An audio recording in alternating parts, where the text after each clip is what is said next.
Hello friends, मार्गदर्शन competition classes में आपका स्वागत है। आज हम आपको मध्यकालीन इतिहास में दिल्ली सल्तनत के काल में जो मध्यकालीन समय में प्रांतीय राज्य थे, उन राज्यों की श्रृंखला के अंतर्गत हम आपको विजयनगर और बहमनी साम्राज्य के बारे में बता चुके हैं। आज हम आपको प्रांतीय राज्यों के अंतर्गत सल्तनत काल में कश्मीर की क्या पोजीशन थी, कश्मीर की राजनीतिक इतिहास के बारे में आपको अवगत करवाएंगे। देखिए, कश्मीर के बारे में जब हम अध्ययन करते हैं तो कश्मीर में केवल अगर हम मध्यकालीन इतिहास का अध्ययन करेंगे तो वस्तु स्थिति आपको स्पष्ट नहीं हो पाएगी। कोई भी ज्ञान अगर टुकड़ों में रहेगा तो वो आपको रटंत पद्धति के लिए बाध्य करेगा, जबकि वास्तविकता यह है कि कश्मीर का मूल रूप से जो इतिहास जहाँ से शुरू होता है, जहाँ से आरंभ होता है, तो वहाँ से आपको बताना आवश्यक है। तो हम देखते हैं कि मध्यकालीन इतिहास के कश्मीर के बारे में आज का जो टॉपिक है वो कश्मीर को सल्तनत कालीन समय में कश्मीर की क्या स्थिति थी उसके बारे में है, लेकिन फिर भी हम इसकी पृष्ठभूमि के बारे में आपको बताना आवश्यक समझते हैं, जिससे आपको सारी वस्तु स्थिति संपूर्ण ज्ञान कश्मीर के बारे में हो सके। तो हम देखते हैं कि कश्मीर की क्या स्थिति थी, इसके बारे में सबसे पहले हमें पता चलता है राजतरंगिणी से। जब कश्मीर के इतिहास की बात आती है या भारतीय इतिहास की बात आती है तो राजतरंगिणी नामक ग्रंथ को अनदेखा नहीं किया जा सकता। राजतरंगिणी ही वो ग्रंथ है जिसमें वास्तव में ऐतिहासिक परंपराओं का जो आधुनिक इतिहास लेखन है उन सारी चीज़ों को सम्मिलित किया गया है, और सही मायने में भारत में आधुनिक इतिहास की ये पहली पुस्तक है जिसे हम वास्तव में इतिहास लेखन की परंपरा के अंतर्गत आधुनिक इतिहास की पुस्तक या आधुनिक इतिहास लेखन में जिस शैली का प्रयोग किया जाता है उसके बारे में इसे मान सकते हैं। तो राजतरंगिणी जो कश्मीर के इतिहास के बारे में हमें उल्लिखित करता है, ये ग्रंथ ये कल्हड़ के द्वारा लिखा गया। लेकिन जब प्राचीन इतिहास हम आपको पढ़ाएंगे तो कश्मीर के बारे में जो प्राचीन इतिहास है उससे संबंधित जो फैक्ट हैं वो नोट करवाएंगे। लेकिन आज हम आपको मध्यकालीन इतिहास की पृष्ठभूमि के अंतर्गत कश्मीर के प्राचीन इतिहास के बारे में बताएंगे। तो हम देखते हैं कि कल्हड़ के द्वारा राजतरंगिणी की रचना की गई। राजतरंगिणी संस्कृत में लिखा हुआ ग्रंथ है। इसमें वास्तव में 8 अध्याय हैं या तरंग हैं। इसमें 8000 श्लोकों में कश्मीर के इतिहास को बताया गया है। तो कश्मीर के इतिहास को 3 भागों में सही मायने में विभाजित किया जा सकता है। 8 तरंग हैं, तो प्रथम 3 जो अध्याय हैं उनमें कश्मीर के प्राचीन इतिहास के बारे में वर्णन है, और चौथा अध्याय, 5वां अध्याय और 6वां अध्याय ये कश्मीर में हमें कारकोट वंश और उत्पल वंश के बारे में बताते हैं। इसके बाद हम देखते हैं कि 7वां और 8वां अध्याय है वो लोहर वंश के बारे में वर्णन करता है। तो हम देखते हैं कि कश्मीर में चौथे अध्याय से लेके 8वें अध्याय तक की जो जानकारी है वो काफ़ी सटीक है, विश्वसनीय है। उससे पहले के इतिहास में काफ़ी कुछ हम देखते हैं कि कल्पनाओं पर आधारित भी हो सकता है। तो कश्मीर के बारे में हम आरंभ करते हैं। हम देखते हैं कि कश्मीर में सबसे पहले जो कश्मीर है मौर्यों के साम्राज्य, जो भारत में पहला साम्राज्य सही मायने में जिसने भारत की प्राकृतिक सीमाओं को भी लांघा, प्राकृतिक सीमाओं को पार किया, तो ऐसा साम्राज्य हमें भारत में मौर्य साम्राज्य दिखाई देता है। तो मौर्य साम्राज्य के अंतर्गत ये कश्मीर था। कश्मीर मौर्य साम्राज्य का अंग था। और हम देखते हैं कि श्रीनगर की स्थापना सम्राट अशोक के द्वारा की गई थी।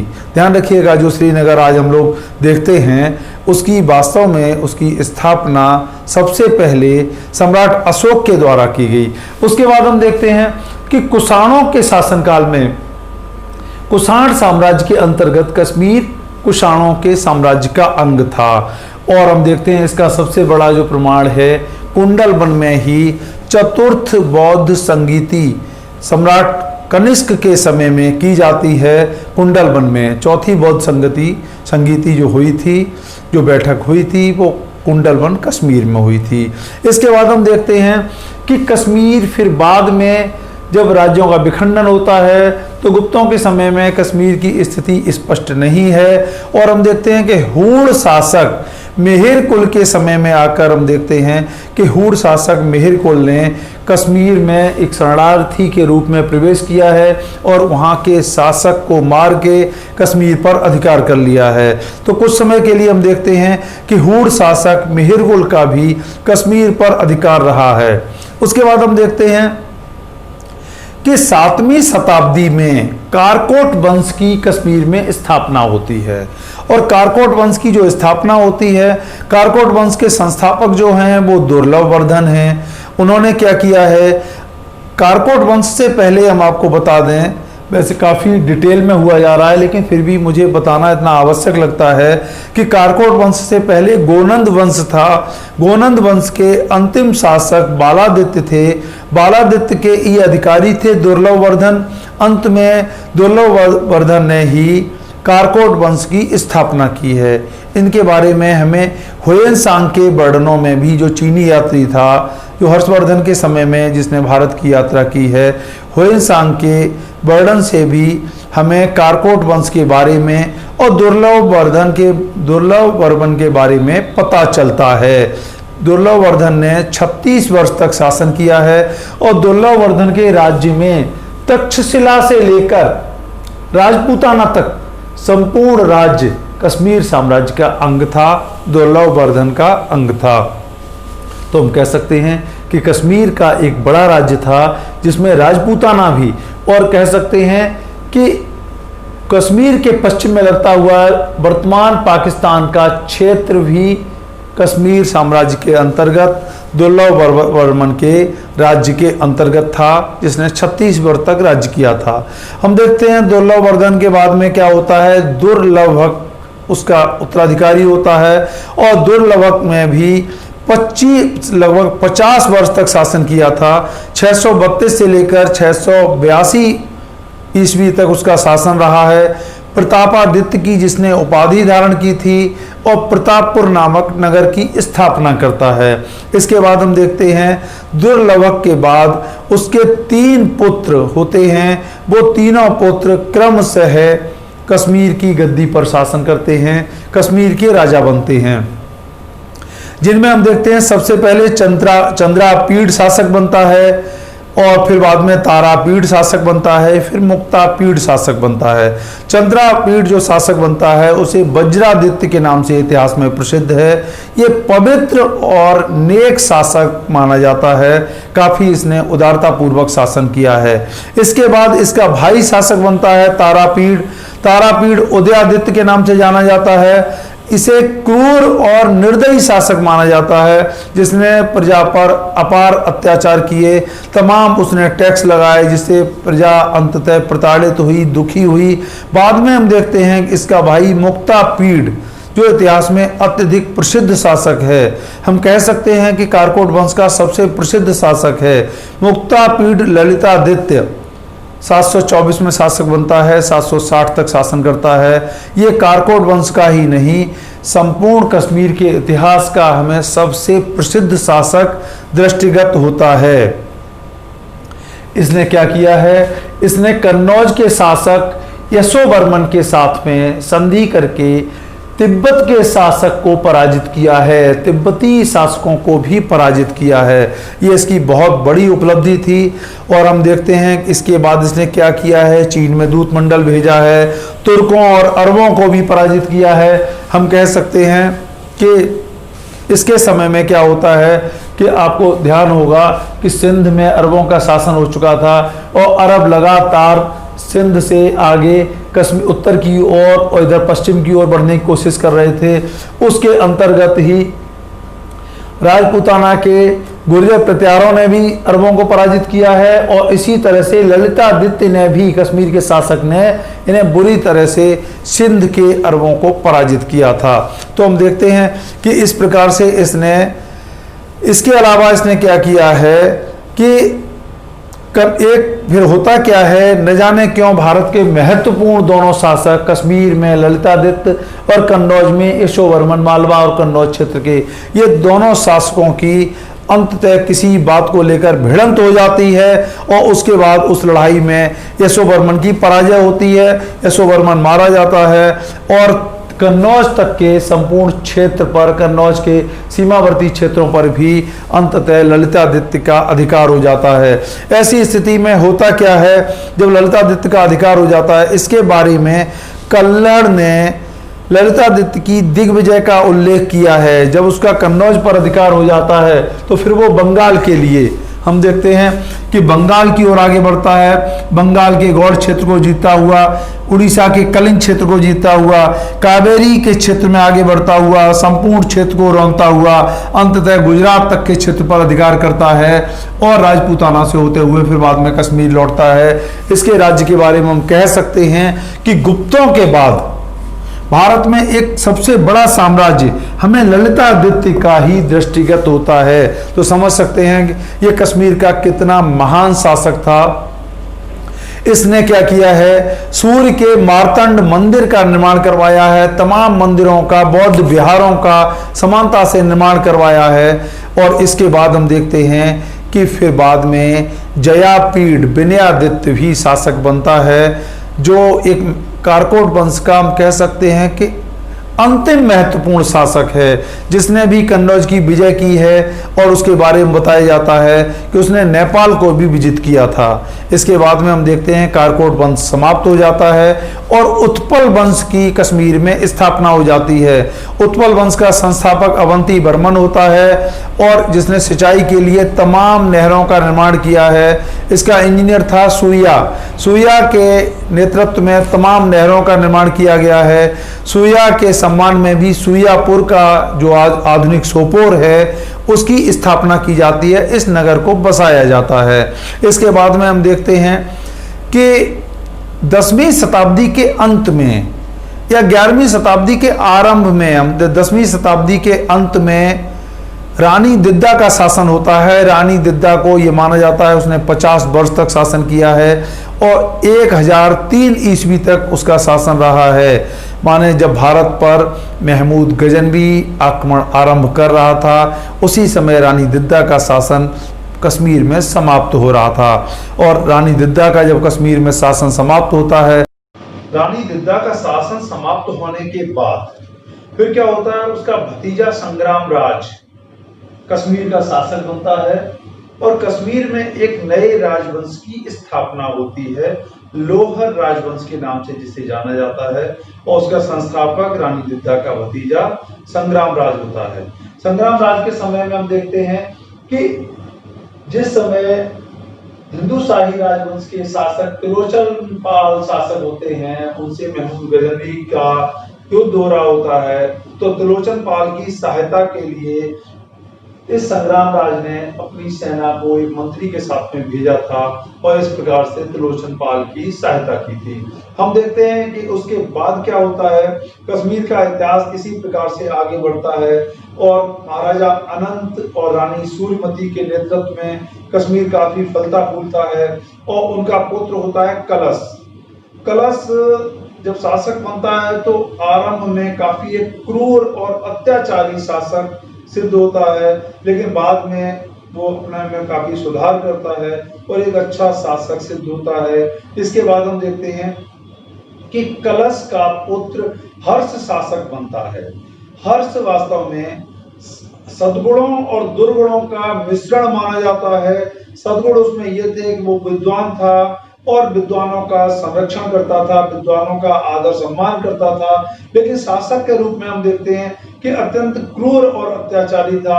अपनी प्रजा पर अत्यधिक कर लगाता था, अत्यधिक टैक्स लगाता था। इसके कारण हम देखते हैं कश्मीर में एक असंतोष, एक विद्रोह की स्थिति उत्पन्न होती है और हम देखते हैं कि उच्छल और सुच्छल दो भाइयों के नेतृत्व में 1100 ईस्वी में एक विद्रोह हो जाता है और उस विद्रोह इतना बढ़ता है कि विद्रोही राजमहल में आग लगा देते हैं और हर्ष का पुत्र इसमें मारा जाता है, भोज इसमें मारा जाता है। अंततः 1101 में हर्ष भी लड़ते हुए मारा जाता है और इस प्रकार से कश्मीर में द्वितीय लोहर वंश की उच्छल के नेतृत्व में स्थापना होती है और शासक उच्छल बन जाता है।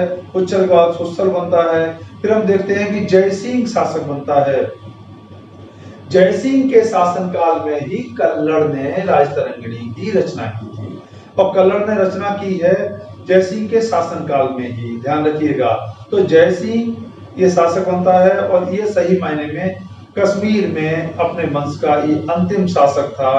बाद में कल्लड़ का विवरण फिर यहीं समाप्त हो जाता है। इसके बाद हम देखते हैं कि 2 शताब्दियों तक शासन कश्मीर में चलता रहता है हिंदुओं का, और 13वीं शताब्दी के अंत में फिर क्या होता है, तिब्बतियों का आक्रमण होता है। तिब्बती लोगों का कश्मीर पर और मुसलमानों के आक्रमण आरंभ हो जाते हैं। और होता क्या है कि सुहादेव उस समय जो शासक होता है, ये बात है 1320 की। 1320 को ये मान सकते हैं कि मध्यकाल की का आरंभ कश्मीर में हो जाता है। 1320 में हम देखते हैं कि सुहादेव जो शासक होता है, मंगोल सेनापति दालूचा के द्वारा कश्मीर पर आक्रमण किया जाता है। और मंगोलों के नेतृत्व में जो मंगोलों की प्रवृत्ति होती थी, हम जानते हैं कि अत्यधिक जनसंहार कश्मीर में किया जाता है। बड़े पैमाने पर लोगों को दास बनाया जाता है, ये सारे काम किए जाते हैं। एक तरीके से विध्वंस की लीला कश्मीर में रची जाती है। कश्मीर से ब्राह्मण पलायन कर जाते हैं और एक प्रकार से इस मंगोल आक्रमण के कारण कश्मीर में जाति व्यवस्था नष्ट हो जाती है। बाद में हम देखते हैं कि कश्मीर में जो हिंदू जनता है वो ब्राह्मण और गैर ब्राह्मण के रूप में ही दृष्टिगत होती है। इस प्रकार से कश्मीर में होता क्या है कि जिस समय कश्मीर में आक्रमण होता है तो मंगोलों के जाने के बाद फिर क्या होता है, जो लद्दाख राजवंश से संबंधित एक रिंचन नामक व्यक्ति होता है, रिंचन, वो कश्मीर की गद्दी पर अधिकार कर लेता है। क्योंकि राजा पलायन कर गया था, ऐसी स्थिति में वो कश्मीर पर अधिकार कर लेता है। और बाद में क्या होता है, कश्मीर पर जब वो अधिकार कर लेता है तो कश्मीर की जनता और कश्मीर के प्रबुद्ध वर्ग के द्वारा उसे वो सम्मान प्राप्त नहीं हो पाता है जो वो अपने लिए अपेक्षा करता था, जिसके लिए अपेक्षा करता था। कश्मीर की जो शैव मतानुयायी जनता थी, शैव मतानुयायी संभ्रांत लोग थे, वो उसे पूरी तरह से हिंदू धर्म में वो सम्मान नहीं देते हैं, क्योंकि वो बौद्ध अनुयायी था। इसलिए ऐसी स्थिति में फिर रिंचन क्या करता है, इस्लाम में जाने के लिए विवश होता है। वो इस्लाम स्वीकार कर लेता है। बुलबुल शाह के द्वारा उसे इस्लाम में कन्वर्ट कर लिया जाता है और सदरुद्दीन के नाम से वो शासक बन जाता है। इसके बाद हम देखते हैं कि 1323 में उसके विरुद्ध विद्रोह होता है, जिसमें ये सदरुद्दीन या कहें रिंचन युद्ध में घायल होता है, अंततः मारा जाता है। और जो सुहादेव का जो भाई होता है उसके द्वारा, सही मायने में उदयन देव के द्वारा फिर से कश्मीर पर अधिकार कर लिया जाता है। लेकिन इसी समय मंगोल पुनः आक्रमण कर देते हैं। जब पुनः आक्रमण कर देते हैं तो उदयन देव पलायन कर जाता है और जो रानी कोटा होती है वो शाह मीर की सहायता से विरोधियों का या आक्रमणकारियों का, मंगोल आक्रमणकारियों का सामना करती है। मंगोल आक्रमणकारियों को कश्मीर से भागने के लिए विवश करती है। ऐसी स्थिति में क्या होता है, कश्मीर में शाह मीर जो एक मुस्लिम अप्रवासी था अत्यधिक लोकप्रिय हो जाता है। और हम देखते हैं जब बाद में उदयन देव वापस आ जाता है, लेकिन जब उदयन देव की 1339 में मृत्यु होती है तो मृत्यु के बाद रानी कोटा कश्मीर की शासिका बनती है। महत्वाकांक्षी और कुशल शासिका थी और कश्मीर का शासन चलाने का प्रयास करती है। लेकिन इसी समय क्या होता है, शाह मीर के द्वारा कश्मीर की गद्दी पर कब्जा कर लिया जाता है।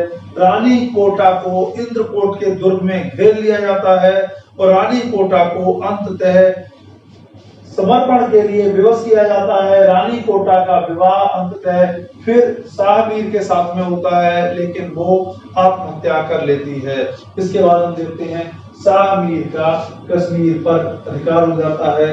यहीं से कश्मीर में मुस्लिम इतिहास आरंभ होता है। देखिए, आप लोग याद रखिए, कश्मीर की जो भौगोलिक स्थिति थी, इस पर ना तो कभी महमूद गजनवी कश्मीर को जीत सका, ना उससे पहले कभी अरबी शक्तियां कश्मीर पर अधिकार कर सकी।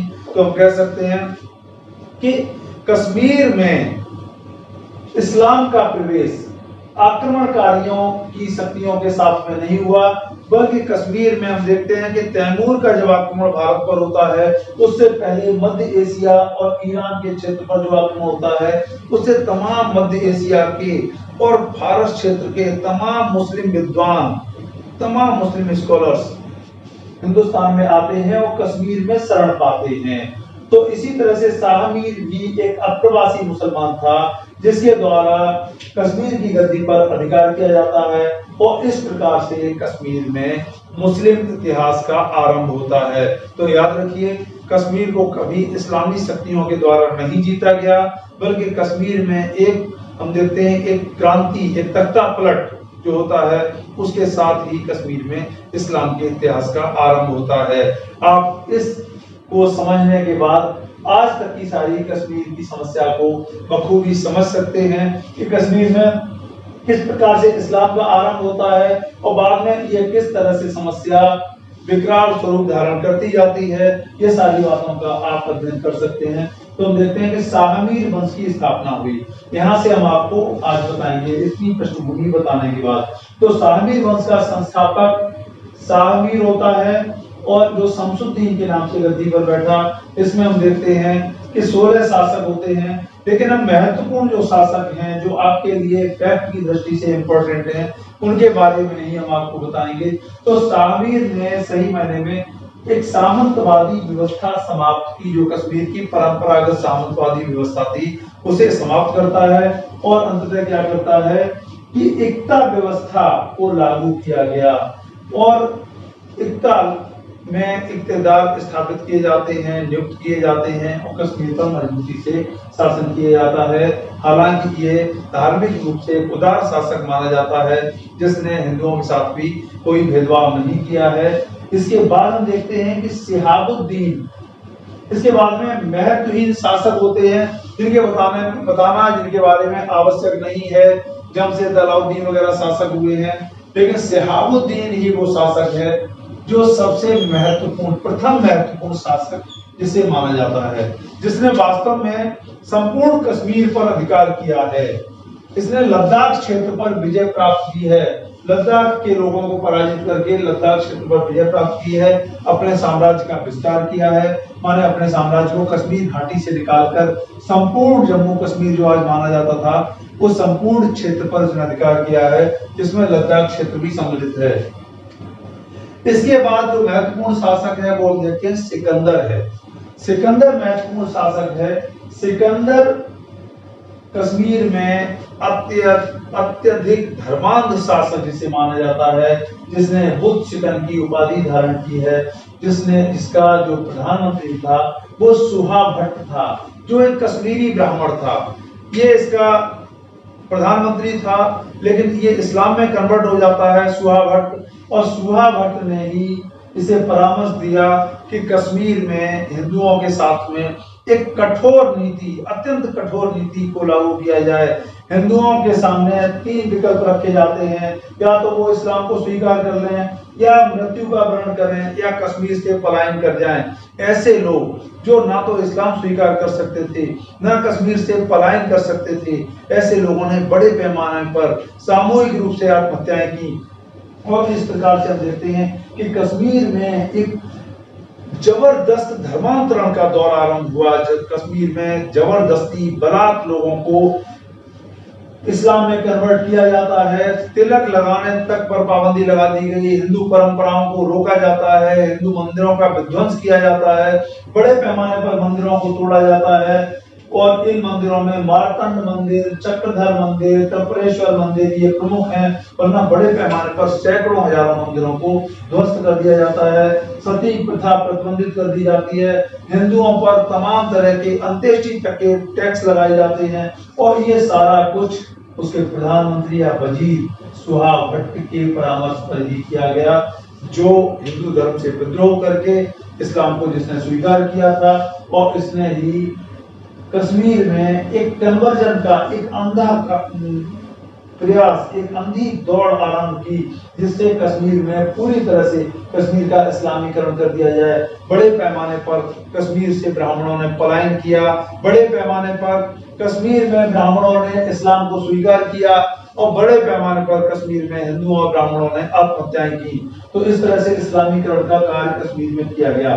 तो हम देखते हैं कि इसके बाद क्या होता है। देखिए, ये सारी चीजें आप आज भी देख सकते हैं। कश्मीरी ब्राह्मणों के सरनेम और कश्मीरी मुसलमानों के सरनेम हमें सेम दिखाई पड़ते हैं, जिनके चूंकि वो भी कश्मीरी ब्राह्मण थे जो कभी न कभी शाह मीर के सिकंदर के समय से लेकर बाद में कन्वर्जन के दौर में कन्वर्ट होते रहे और वो कश्मीरी ब्राह्मण जो इस्लाम को स्वीकार करके कश्मीरी ब्राह्मण से कश्मीरी मुसलमान बने। तो हम देखते हैं कि कश्मीर में जो मुसलमान हैं वो आक्रमणकारी न होकर वहीं के मूल बासिंदे हैं, वहीं के मूल निवासी हैं, जिन्होंने इतिहास की विभीषिका के अंतर्गत कभी इस्लाम को स्वीकार किया है। तो इसके बाद हम देखते हैं कि इसका पुत्र जो शासक बनता है अली शाह, जब इसकी मृत्यु होती है तो उस समय इसके दोनों पुत्र नाबालिग थे, अल्पवयस्क थे। ऐसी स्थिति में अली शाह शासक बनता है और उसका वजीर फिर से सुहा भट्ट बनता है। लेकिन हम देखते हैं कि जब ये 1413 में शासक बनता है, 1417 में सुहा भट्ट की मृत्यु हो जाती है। ऐसी स्थिति में अली शाह के द्वारा अपने छोटे भाई शाही खां को अपना वजीर नियुक्त किया जाता है। लेकिन होता क्या है, दोनों भाइयों में अंततः सत्ता पर वर्चस्व के लिए एक संघर्ष आरंभ हो जाता है, एक द्वंद्व आरंभ हो जाता है। और ऐसी स्थिति में क्या होता है, सत्ता के संघर्ष में अंततः इसका जो छोटा भाई होता है शाही खां, वो खोखरों की सहायता से, खोखर एक बहुत बड़ी शक्ति थे संपूर्ण पंजाब क्षेत्र में, पेशावर से लेकर लाहौर से रावलपिंडी तक के संपूर्ण पंजाब में खोखर बहुत वीर जाति थे और खोखर बहुत एक महत्वपूर्ण शक्ति थे। तो खोखरों की सहायता से छोटा भाई कश्मीर की गद्दी पर अधिकार करने में सफल होता है और ये अली शाह लाई में मारा जाता है। तो हम देखते हैं कि जब ये शाही खां युद्ध में सफल होता है और शाही खां ही जैनुल आबिदीन के नाम से कश्मीर का शासक बनता है। जब ये जैनुल आबिदीन कश्मीर का शासक बनता है तो हम कह सकते हैं कि संपूर्ण कश्मीर के शासकों में सबसे महान शासक जैनुल आबिदीन को कहा जाता है, सबसे योग्य शासक इसे कहा जाता है। जैसे मैंने बताया कि मध्यकालीन इतिहास से पूर्व जितने शासक हैं उनमें ललितादित्य कश्मीर का सबसे महान शासक हमें दृष्टिगत होता है, जिसने कश्मीर से लेकर कभी संपूर्ण भारत में जो दिग्विजय का अभियान चलाया था और अपने बहुत बड़े साम्राज्य का जन्म दिया था। इसी तरह से हम देखते हैं कि कट्टर शासकों में सबसे अधिक कट्टर सिकंदर एक धर्मांध शासक हमें दृष्टिगत होता है। और इसी प्रकार सबसे उदार शासकों में मध्यकाल में हमें जैनुल आबिदीन दृष्टिगत होता है, जिसे कश्मीर की जनता आज भी सम्मान के साथ बड़ शाह कहकर पुकारती है, महान सुल्तान, महान शासक कहकर पुकारती है, बड़ शाह कहकर आज भी इसका सम्मान कश्मीर में किया जाता है। इसे देखिए, इस पर जैनुल आबिदीन पर कई प्रश्न बनते हैं। इसे कश्मीर का अकबर कहा जाता है और इसे कश्मीर का अलाउद्दीन खिलजी भी कहा जाता है। कश्मीर का अकबर क्यों कहा जाता है? क्योंकि अकबर की तरह ही इसने एक सहिष्णुता की नीति का पालन किया है। कश्मीर में सहिष्णुता की नीति के कारण इसे कश्मीर का अकबर कहा जाता है। और इसने जो टैक्स के क्षेत्र में, मूल्य पर नियंत्रण के क्षेत्र में इसने जो नीतियां अपनाई, उनके कारण इसे कश्मीर का अलाउद्दीन खिलजी भी कहा जाता है। इसने क्या किया है, कश्मीर का शासक बनने के बाद सिकंदर ने जो नीतियां अपनाई थी, इसके पिता के द्वारा जो धर्मांध नीतियां, हिंदुओं के विरुद्ध नीतियां जो अपनाई गई थी, उन सारी नीतियों को उलट दिया। ये एक उदार शासक था। इसने गो हत्या को प्रतिबंधित किया, सती प्रथा की फिर से हिंदुओं को अनुमति प्रदान की, जजिया कर हटा दिया गया और हिंदुओं को फिर से इस्लाम छोड़कर हिंदू बनने की अनुमति प्रदान की गई। देखिए, इस्लाम में कन्वर्ट होने के बाद उन्हें हिंदू बनने की अनुमति देना, ये उदारता की पराकाष्ठा कही जा सकती है। तो इसने फिर से हिंदू बनने की अनुमति प्रदान की। कश्मीर छोड़कर जो कश्मीर से हिंदू और ब्राह्मण चले गए थे, उन्हें फिर से कश्मीर में आने के लिए प्रोत्साहित किया, कश्मीर में पुनः बसने के लिए प्रोत्साहित किया। और इसने एक पुनर्वास विभाग बनाया था, जिसका पुनर्वास मंत्री जोन राज हुआ करता था, जिसके माध्यम से लोगों को फिर से कश्मीर में पुनर्वासित किया गया। इस्लाम छोड़कर फिर से हिंदू बनने के लिए पूरी तरह से अनुमति प्रदान की गई और हिंदुओं को सारे और जजिया भी हटा दिया गया। जजिया हटाने वाला ये प्रथम शासक है जैनुल आबिदीन। कश्मीर का अकबर कहा जाता है, तो वास्तव में ये अकबर से बहुत पहले हम देखते हैं कि इसने लगभग 2 शताब्दी, 1.5 शताब्दी पहले इसने एक आदर्श, ऐसा आदर्श प्रस्तुत किया कश्मीर में, जिस आदर्श पर आगे हम देखते हैं कि इस आदर्श को अकबर ने भी फॉलो किया। तो कश्मीर का अकबर जरूर कहा जाता है, लेकिन अकबर के लिए भी इसने एक मार्ग प्रशस्त किया कि भारत में किस तरह से शासन करना चाहिए और किस तरह से उदारता से शासन करने के बाद अपनी महानता सिद्ध करनी चाहिए। तो हम देखते हैं कि गोहत्या को प्रतिबंधित किया गया।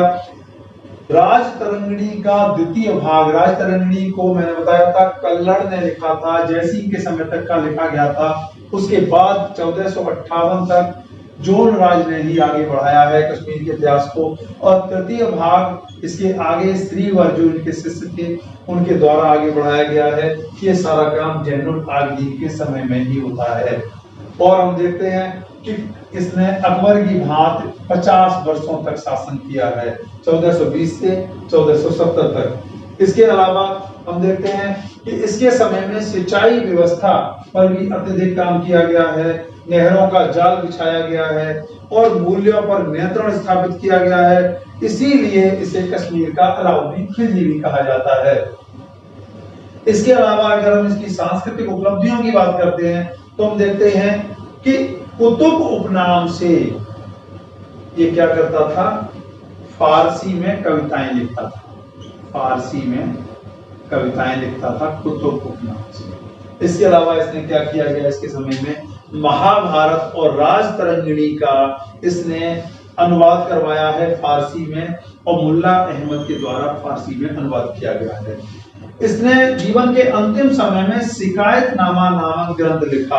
क्यों लिखा कि इसके पुत्र इसकी भांति योग्य नहीं थे, अत्यंत अयोग्य थे और दोनों पुत्रों में आपस में संघर्ष था, आपस में संबंध तनावपूर्ण थे। ऐसी स्थिति में दुखी होकर इसने शिकायतनामा नामक ग्रंथ की रचना की है। हम देखते हैं कि इसके जो दोनों पुत्र थे वो इसके बाद शासन को नहीं संभाल पाते हैं और इस तरह से इसके वंश का अंततः पतन होता जाता है। हम देखते हैं कला और शिल्प का इसने संरक्षण दिया। कला शिल्प के संरक्षण के अंतर्गत देखिए, कश्मीर में अत्यधिक सर्दी होती है, एक फसल होती थी, ऐसी स्थिति में इसने कला को प्रोत्साहित किया, पत्थर तराशने के काम को आगे बढ़ाया, कागज का निर्माण किया गया, कागज सीखने के लिए मध्य एशिया कारीगर भेजे गए। इसके अलावा तिब्बतियों से इसने साल की बुनाई, जो शॉल की बुनाई की जाती है, आज भी कश्मीर का ये प्रमुख व्यवसाय है। तो ये आरंभ इसी ने जैनुल आबिदीन के समय में किया गया। तिब्बतियों के द्वारा शॉल बनाना सीखा गया, जिससे सर्दियों के समय में लोग जब कृषि नहीं कर सकते हैं उस समय इस तरह के काम कर सकें। बारूद के क्षेत्र में भी इसने बहुत काम किया। इस तरह से इसके द्वारा ये सारे काम किए जाते हैं। हम देखते हैं कि इसके जो उत्तराधिकारी थे उन्होंने इसने क्या किया है, डल लेक में और बूलर लेक में द्वीपों का निर्माण करवाया, जिन्हें लंका के नाम से जाना जाता है। इसके पुत्र होते हैं अधम खां और हाजी खां। अधम खां को इसने विद्रोह के कारण अपने जीवन के समय में ही ज्येष्ठ पुत्र को उत्तराधिकार से वंचित कर दिया था और हाजी खां को इसने अपना उत्तराधिकारी बनाया है। लेकिन अत्यधिक शराब सेवन के कारण 2 वर्ष में ही उसकी मृत्यु हो जाती है। इसके बाद उसके उत्तराधिकारी निरंतर होते रहते हैं और अंततः फिर कश्मीर में होता क्या है कि बाबर का जो मौसेरा भाई था वो कश्मीर पर अधिकार करता है, थोड़े समय तक वो शासन करता है। फिर 1551 में चक वंश की स्थापना होती है और 1586 में अकबर के द्वारा कश्मीर पर अधिकार कर लिया जाता है। इस तरह से कश्मीर का प्रांतीय इतिहास यहाँ पर समाप्त हो जाता है और कश्मीर संपूर्ण भारत के मुगल साम्राज्य के इतिहास के साथ में सम्मिलित हो जाता है।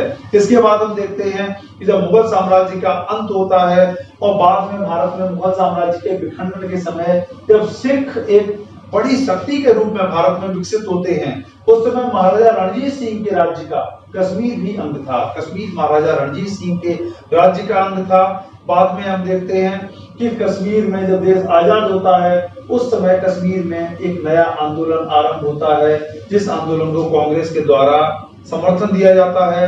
शेख अब्दुल्ला के नेतृत्व में कश्मीर में फिर गवर्नमेंट बनती है और बाद में कश्मीर का जो मुद्दा है भारत और पाकिस्तान के बीच में एक अनावश्यक विवाद का विषय बनता है और अंततः अब कश्मीर को लगातार सुलझाने, लगातार कश्मीर की समस्या को समाधान के लिए प्रयास किए जा रहे हैं। तो हम देखते हैं कि कश्मीर का संपूर्ण इतिहास प्राचीन से लेकर आधुनिक तक आपको बताया गया।